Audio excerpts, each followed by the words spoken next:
the three-pointed star of Mercedes-Benz was flying high in both of last year's Class 1 touring car arenas, the German DTM Championship and the International ITC Series. In both, there would often be Mercedes domination out front, with different teams vying for victory, but it was work star Bernd Schneider who claimed both titles. Of course, Mercedes had dominated before. In the 30s, the likes of Rudolf Caracciola, Manfred von Brauchitsch and Briton Dick Seaman were the men to beat. Then again, in the mid-50s, when first Juan Manuel Fangio and Karl Kling swept away the opposition in their streamlined specials, and then when Stirling Moss scored the first of his 16 Grand Prix wins at Aintree, beating the great Fangio to the line in the open-wheeled version of the car that won 9 of the 12 World Championship events entered. Now though, such machines are mainly confined to the museum at Mercedes Stuttgart headquarters. In the 1930s, these magnificent silver arrows, the W125, the 154, and then this, the 165, were the cars to beat in Grand Prix all over Europe. With the onset of war, it would be nearly 20 years before the silver arrows returned. When they did, it was with this, the W196, which carried Juan Manuel Fangio to World Championship titles in 1954 and 55.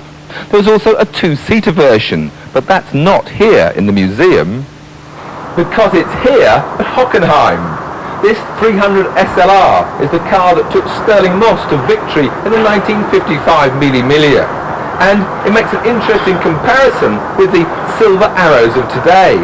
Both pretend to be road cars, yet both share the Grand Prix technology of their day. The 300 SLR is quite literally the W196 Grand Prix car with a two-seater body, while this Class 1 touring car is a C-Class Mercedes body shell, yet it's built up as a space frame racing car with extensive use of carbon fibre and enough computer gadgetry to send a rocket ship to the moon. New for 1995 was a remodelled undertray for extra downforce, while at the front of the car, radiator air ducts could be automatically closed, either to control temperature or increase straight-line speed. Calipers for the anti-lock brakes were now water-cooled, while more fundamentally the space frame chassis is built separately and is narrow enough to let the complete outer body be dropped over it. At the back, the boot is full of sophisticated hydraulics and oil coolers. It's all mounted on a separate subframe so the whole rear suspension unit can be changed in a 22-minute gap between races. But what does all this high-tech stuff do for the driver? Well, there's only one way to find out. And, with some last-minute advice from Bent, I was raring to go. Yes, Bent? Do you want something? Something I ought to know? Obviously not. Okay, first worry, don't stall in front of the mechanics. Whew. Right, we're away. This was my second outing in a Class 1 Mercedes, and I wasn't going to get as much time in the car as during the test we showed you last year, but still, we were honoured just to be given the chance at all. Of course, one drawback of driving racing cars is that it's very hot work, and with the front windows shut for straight-line speed and no through-flow ventilation, you're very grateful for the fresh air tube waving at your face. Having not driven the car for a year, I probably wasn't going to notice the small but significant changes in the handling, and I probably wasn't going to go any quicker as the rear-wheel drive Mercedes weight limit has been raised to the same as the four-wheel drive opposition, and I was carrying Schneider's 50-kilo race win handicap, so the total was up from 1020 to 1090 kilos. One thing I did notice though was the plastic binnacle that kept the car within the standard dashboard regulation but annoyingly distorted your vision as the driver sits so low in the car. And it's these brakes that are just so amazing!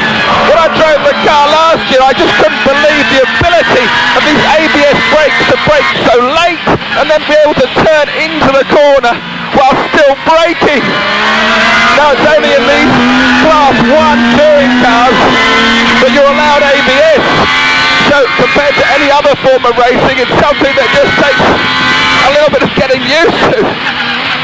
but you just can't believe what you can do with such a car. But apart from that, it's just the joy of rear-wheel drive, the joy of a sequential gearbox working so well. When you accelerate up, it's just full throttle, pull the lever. No need to clutch, just a dab with the clutch to disengage, down into third, sweep, hit the power brake, turn. It is just a formula that is a joy to drive in.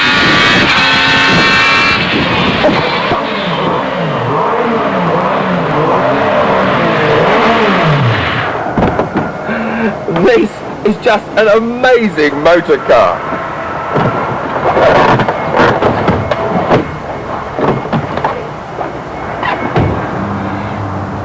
And so, for the comparison, from a 2.5 litre, 12,500 RPM V6 producing 500 horsepower with an awful lot of grip, to a 3 litre, 7,500 RPM straight 8 producing 300 horsepower and probably not a lot of grip. And to add to that, in front of the engine, those are drum brakes. This may be a Grand Prix car in disguise, but Mercedes were a little behind Jaguar, who had just introduced disc brakes to motor racing. In the cockpit, no seat belts, and a very splayed driving position. Mind you, Sterling had a lot less gadgetry to worry about, with only rev counter, oil pressure and water temperature. Mind you, he did need goggles.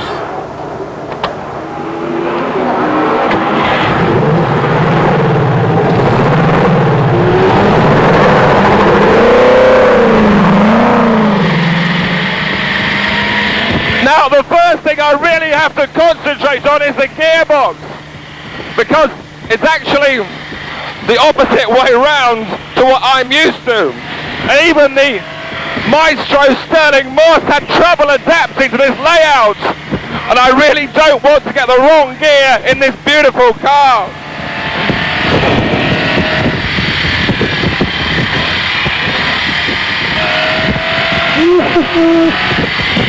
Now, the Miglia was 1,000 miles around the roads of Italy. And Sterling actually had a little secret weapon sitting in the passenger seat in the shape of journalist Dennis Jenkinson. And between them they devised a series of pace notes like a modern rally car. And by hand signals, Jenkinson warned Moss of the corners that lay ahead of them.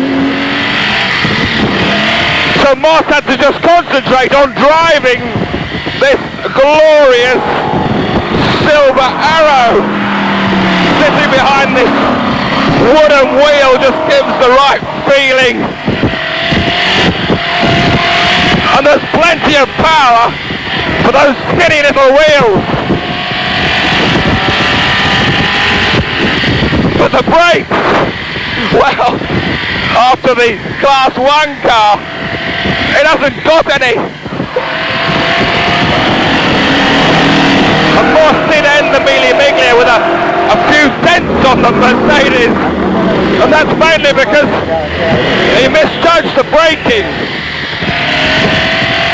But the actual handling of the car really is a joy. It's hardly got any grip, but it's no rattling bone shaker. It's a beautifully smooth car to drive, and it really does respond to the steering very precisely. You can really feel the car alive underneath you.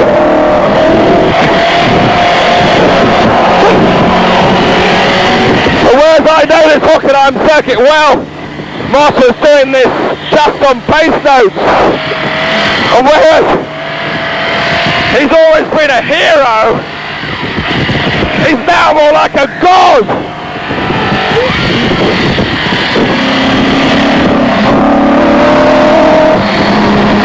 And I wish I was born 20 years earlier. In next week's Top Gear Motorsport, Tony Mason reports from the Czech Republic on the British contingent in the Bohemia Rally.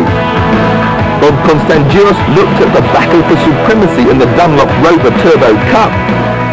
And Jeremy and I will be reporting on all the live action from the Autosport show at the NEC.